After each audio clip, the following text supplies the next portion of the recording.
When people think of wide-body aircraft, a handful of famous names almost always come to mind.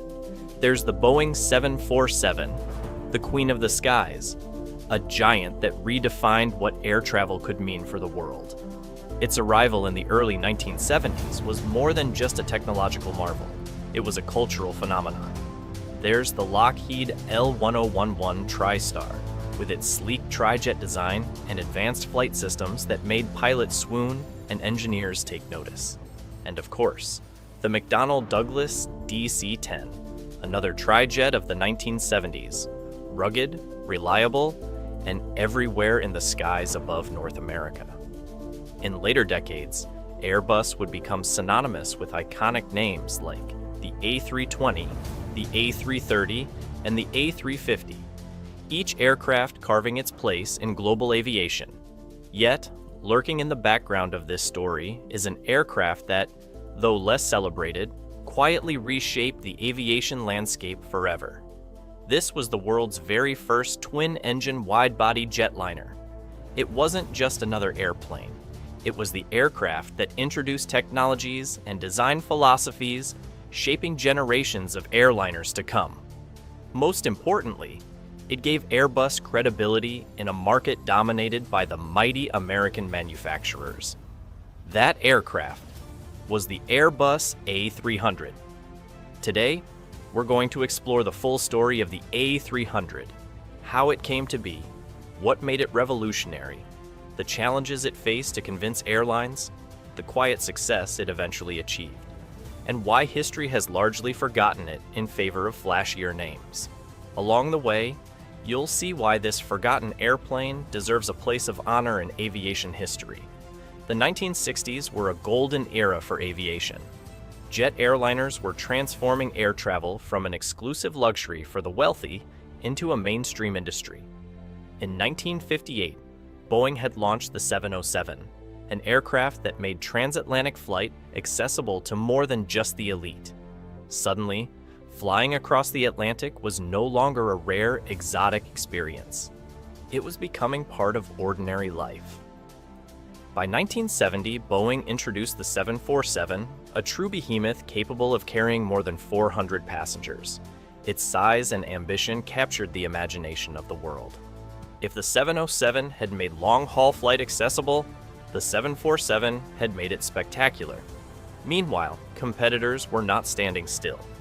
McDonnell Douglas was developing the DC-10, a wide-body tri-jet designed for medium to long-haul routes. Lockheed was working on the L1011 TriStar, another tri-jet featuring advanced avionics and automated systems that were nearly science fiction at the time.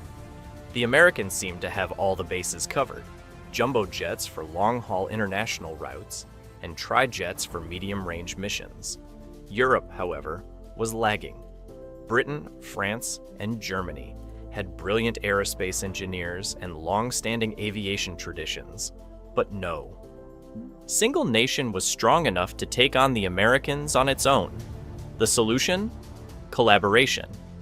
In 1969, Airbus Industrie was founded as a joint venture between Aerospatiale in France and Deutsche Airbus in Germany. Later, Spain's CASA and Britain's Hawker Siddeley joined the partnership. Their goal was ambitious: to create a European commercial aircraft capable of competing with the Americans on the global stage. Their first project had to make a bold statement. Instead of copying the American tri-jets or attempting to build a smaller version of the 747, Airbus decided to take a risk, a daring, unprecedented risk. They would build the world's first twin-engine wide-body jetliner. That aircraft would be called the Airbus A300. To understand just how audacious this was, we need to rewind to aviation thinking in the late 1960s.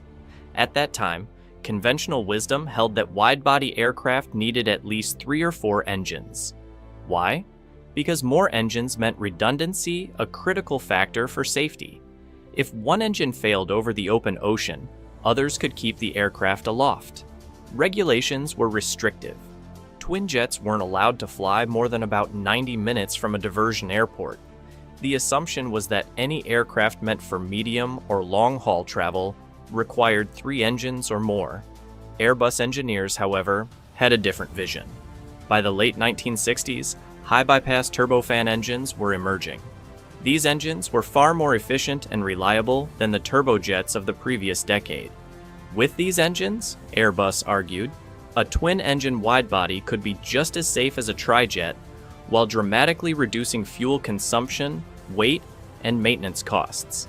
2 engines instead of 3 or 4 meant airlines could save money on every flight. And because the A300 was initially intended for regional and medium-haul routes across Europe, Asia, and the United States, the ETOPS restrictions weren't a concern. It was a gamble. But if it worked, it could redefine what a wide-body aircraft could be. The A300 wasn't just revolutionary because of its engine count. It introduced several other technical innovations that were years ahead of their time. Number 1. Advanced wing design. Airbus collaborated with Hawker Siddeley and the U.2 Kimpergy to develop the wing. The result was a supercritical airfoil, a concept nearly cutting edge even today. This wing delayed the formation of shock waves as the aircraft approached the speed of sound, reducing drag at high subsonic speeds, improving fuel efficiency, and offering a smoother ride. The philosophy behind the supercritical wing lives on in modern aircraft like the Boeing 787 and Airbus A350. Number 2. Early use of composites. The A300 was one of the first commercial airliners to incorporate composite materials into its structure. While not carbon fiber yet, glass fiber reinforced plastics were used in secondary structures and tail assemblies. This early adoption foreshadowed the widespread use of composites in today's airliners, reducing weight while maintaining strength. Number 3. Cockpit philosophy. Early A300s had a 3-person cockpit. 2 pilots and a flight engineer similar to the DC-10 and L1011 TriStar.